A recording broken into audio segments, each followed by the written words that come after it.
Homeopathic আড্ডা with doctor Marina চ্যানেলের জন্য আমি বিভিন্ন হোমিওপ্যাথিক ডাক্তারদের চেম্বারে যেয়ে থাকি।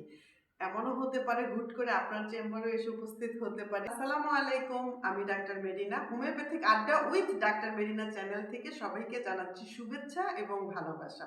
আর এই চ্যানেলটা মূলত হোমিওপ্যাথিক ডাক্তার ভাই এবং বোনদের জন্য। সবাই কিছু না কিছু ভিন্ন ভিন্ন সমস্যার মধ্যে পড়ে থাকি।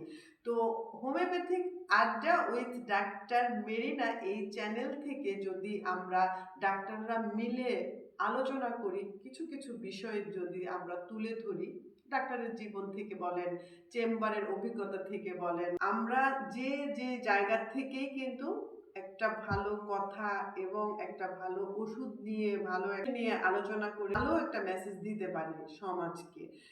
আর আমাদের কাছে যে পেশেন্টগুলো আসেন, ওনারাও যেন আমাদের এই আলোচনার থেকে উপকৃত হয়, সেই চিন্তাধারা নিয়েই আমি এই চ্যানেলটা চালু করেছি। তো এর মধ্যে আমি এক ভাইয়ার চেম্বারে গিয়েছিলাম। তো ওনাকে আমি অনুরোধ করেছি, ভাইয়া সুন্দর একটা বিষয় নিয়ে আমাকে একটা ভিডিও দিয়েছেন। আসসালামু আলাইকুম, আমি ডাক্তার এস.এম. আব্দুল মমিন।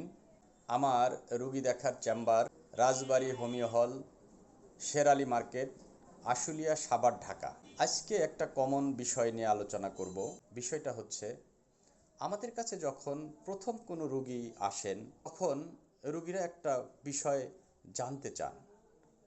সেটা হচ্ছে, ডাক্তার সাহেব, আমি বা আমার বাচ্চা আমরা নিয়মিত এলোপ্যাথি ওষুধ খাই বা পূর্বে এলোপ্যাথি ওষুধ খেয়েছি, এখন কি আমি বা আমার বাচ্চা হোমিও ওষুধ খেতে পারবো? বিষয়টা জানা খুব জরুরি। আপনি যখন এলোপ্যাথি ওষুধগুলি খাবেন, পাশাপাশি হোমিও ওষুধ খেতে পারবেন।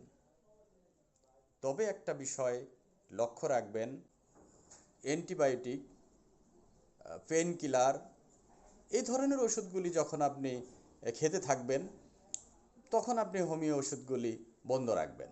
মানে লক্ষ্য রাখবেন, এই ধরনের ওষুধগুলি এলোপ্যাথি ডাক্তাররা যখন দিয়ে থাকেন, এটা 5 থেকে 7 দিন ডোজ দিয়ে থাকেন। তো এই 5 থেকে 7 দিনের ডোজ যখন পূর্ণ হয়ে যাবে, তখন আপনি হোমিও ওষুধ চালিয়ে যাবেন। এছাড়া কিছু ডিজিজ আছে, তার মধ্যে diabetes, high blood pressure, thyroid বা নর্মাল যে ওষুধগুলি আছে, গ্যাস্ট্রিক, প্যারাসিটামল জাতীয় এই লেভেলের ওষুধগুলি যদি আপনি খান, পাশাপাশি হোমিও ওষুধ খেতে আপনার কোনো সমস্যা হবে না। তবে ওষুধগুলি যখন আপনি সেবন করবেন, তখন একটা জিনিস লক্ষ্য রাখবেন, এই এলোপ্যাথি ওষুধগুলি সেবন করার জন্য বলা হয় আপনি ভরা পেটে খাবেন, অর্থাৎ খাবারের পরে খাবেন। আর আমরা যখন হোমিও ওষুধগুলা দিয়ে থাকি, আমরা অধিকাংশ হোমিও ডাক্তারাই বলে থাকি এই ওষুধগুলি আপনি খালি পেটে খাবেন, অর্থাৎ খাবারের পূর্বে খাবেন।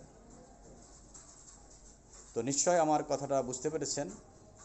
আশা করি আপনাদের এই বিষয়গুলি আলোচনা করার কারণে উপকৃত হবেন।